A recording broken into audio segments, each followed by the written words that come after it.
YAML. Prerequisites. AWS account. Purpose: to access and manage AWS services, including SQS.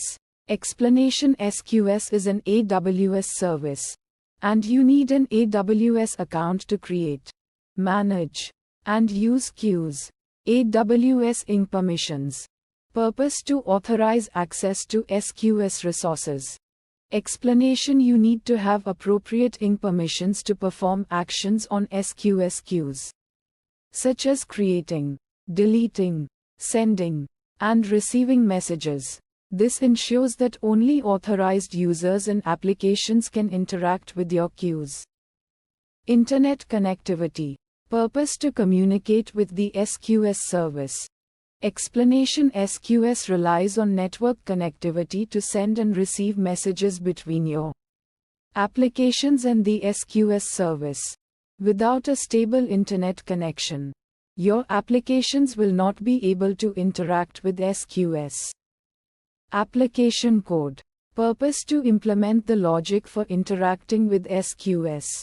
Explanation: your application needs to include code that interacts with SQS to send and receive messages. This code will handle tasks like creating and deleting queues, sending messages to queues, receiving messages from queues, processing messages received from queues.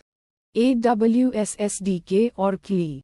Purpose: to interact with SQS from your application code.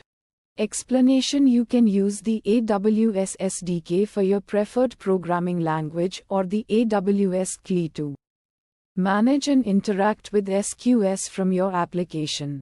These tools provide convenient ways to access SQS features and handle interactions with the service. Understanding of queuing concepts. Purpose: to effectively utilize SQS for message-based communication. Explanation: it is essential to understand the basic concepts of queuing, such as FIFO, first in, first out. Queuing messages are processed in the order they are received. Message visibility timeout, the duration for which a message is considered unavailable for processing. Message dead letter queue, DLQ, a queue where messages that fail processing are sent for later analysis or retry. Knowledge of error handling. Purpose: to handle potential issues during message processing. Explanation: SQS messages can fail to be processed due to various reasons. Your application needs to handle these errors appropriately, which may involve retrying message processing, sending messages to a DLQ, or logging error details.